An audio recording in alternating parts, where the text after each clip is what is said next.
വ്യക്തിപരമായി ബാധിക്കുന്ന തരത്തിൽ നിരവധി ആരോപണം വരുന്നത്. കാരണം താങ്കളാണ് സംരക്ഷിച്ചത്, താങ്കൾക്ക് നേരത്തെ പരാതി നൽകിയിട്ടുണ്ട്, KPCCക്ക് 3 വർഷത്തിന് മുമ്പ് പരാതി നൽകിയിട്ടുണ്ട്. അതിനുശേഷവും ഈ ആരോപണ വിധേയന് നിരന്തരം പദവികൾ നൽകി.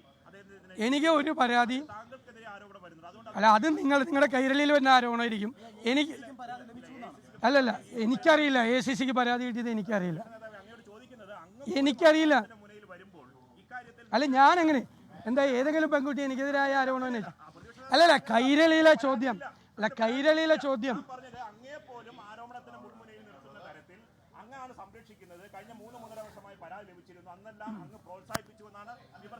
ഒരു വിമർശനം ഇല്ല.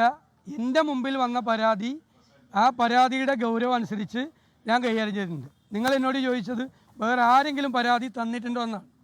എനിക്ക് ഒരാളും പരാതി തന്നിട്ടില്ല. എൻ്റെ നിയോജകമണ്ഡലത്തിലെ കുട്ടിയുടെ കാര്യമാണ് ഇവിടെ പറഞ്ഞത്. ഇതൊരു മെസ്സേജ് അയച്ച വിഷയമാണ്. അവർ മെസ്സേജ് അയച്ചെന്ന് അല്ല, ഇയാൾ എന്നെ കൊണ്ട് പറയിക്കില്ലല്ലോ. നിങ്ങളെ ആരെങ്കിലും ചുമതലപ്പെടുത്തി വിട്ടേക്കുവാണോ റിപ്പോർട്ടർ ചാനലിൽ നിന്ന് എന്നെ തടസ്സപ്പെടുത്താൻ വേണ്ടിയിട്ട്? നിങ്ങൾ നിരന്തരമായി എന്നെ തടസ്സപ്പെടുത്തുകയാണല്ലോ. നിങ്ങൾ ആഗ്രഹിക്കുന്ന ഉത്തരം വേണേൽ നിങ്ങളുടെ അവിടെ ഇരിക്കുന്നവരോട് ചോദിച്ചാൽ, എന്നോട് ചോദിക്കണ്ട. എന്താണ് പറ? അല്ല, അതായത് ഈ കാര്യം അതായത് ഞങ്ങളുടെ 2 സഹപ്രവർത്തകർക്കും സമാനമായ തരത്തിലുള്ള ദുരനുഭവം നേരിട്ടും ഗതികേട് കൊണ്ട് പരാതിപ്പെടാൻ കഴിയാത്ത സാഹചര്യത്തിലാണ് അവരെന്നാണ് ഇപ്പോൾ. അല്ല, നിങ്ങളാരും പറഞ്ഞിട്ടില്ലല്ലോ. അതാണ് അല്ലല്ല, നിങ്ങളാരും അങ്ങനത്തെ ഒരു പരാതി നമ്മൾ തമ്മിൽ ആഴ്ചയിൽ ഒരു ദിവസമെങ്കിലും തിരുവനന്തപുരത്തെ മാധ്യമപ്രവർത്തകരായ നിങ്ങളെ എന്നെയും കാണുന്നത്, നിങ്ങൾക്ക് പോലും ഒരു പരാതി എന്നോട് പറയാനുണ്ടായില്ലല്ലോ. ഇതിലൂടെ ചോദിച്ചില്ല. ഒറ്റയ്ക്ക് വന്ന് സ്വകാര്യമായി എന്നെ മാറ്റി നിർത്തിയിട്ട് നിങ്ങൾ ആരെങ്കിലും ഇങ്ങനെ ഒരു സംഭവം ഉണ്ട് ശരിയാണെന്ന് ചോദിച്ചിട്ടുണ്ടോ? ചോദിച്ചിട്ടില്ല.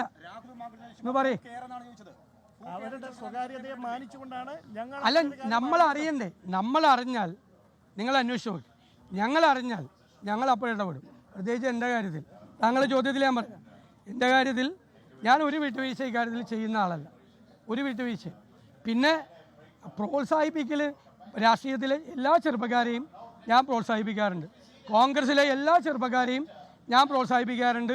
ഞാൻ അവർക്ക് സപ്പോർട്ടും കൊടുക്കാറുണ്ട്. അവരെല്ലാം മിടുമിടുക്കന്മാരായിട്ടുള്ള പയ്യന്മാരാണ്, നന്നായി കാര്യങ്ങൾ ചെയ്യുന്ന ആളുകളാണ്. അവർക്ക് ഏതെങ്കിലും തരത്തിൽ അവർ തെറ്റ് ചെയ്തിട്ടുണ്ടെങ്കിൽ നമ്മുടെ ശ്രദ്ധയിൽ വരുമ്പോൾ ആ തെറ്റിൻ്റെ ഗൗരവം പരിശോധിച്ച് നമ്മൾ നടപടിയെടുക്കും. അത് നമ്മൾ ചെയ്യും. ഈ ആരോപണം കേട്ടതിന് ശേഷം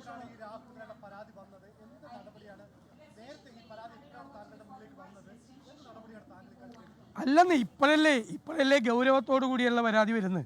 ഗൗരവത്തോടു കൂടിയ ഒരു പരാതി ഇപ്പോഴല്ലേ വരുന്നത്. ഇന്നാണ് വരുന്നത് യഥാർത്ഥത്തിൽ. ഇന്നലെ അല്ല, അത് അവർക്കൊരു മെസ്സേജ്. ഞാനത് പറഞ്ഞു കഴിഞ്ഞു. ഇനി വീണ്ടും ആവർത്തിച്ച് പറയാൻ 3 പ്രാവശ്യം ഞാൻ മറുപടി പറഞ്ഞു കഴിഞ്ഞു. ഒരേ ചോദ്യത്തിന് 3 പ്രാവശ്യം ഞാൻ മറുപടി പറഞ്ഞു.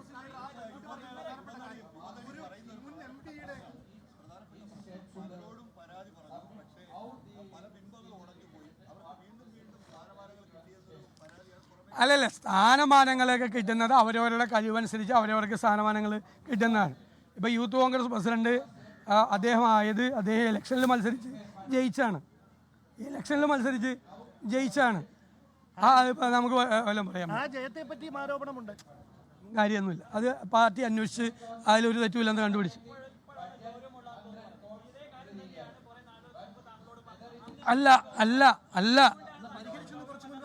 അല്ലെന്നേ, അത് നിങ്ങളോട് പറയേണ്ട ആവശ്യമില്ലല്ലോ.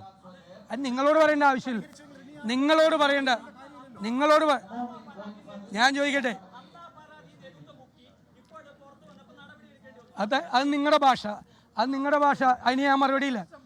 ലോകത്തെവിടെയായാലും ഏത് സമയത്തും 24 വാർത്തകളും ഓഗ്മെന്റഡ് റിയാലിറ്റി പാക്കേജുകളും എക്സ്പ്ലെയിനറുകളും വിശദമായി കാണാൻ ഞങ്ങളുടെ യൂട്യൂബ് ചാനൽ നിങ്ങൾക്ക് സബ്സ്ക്രൈബ് ചെയ്യാം.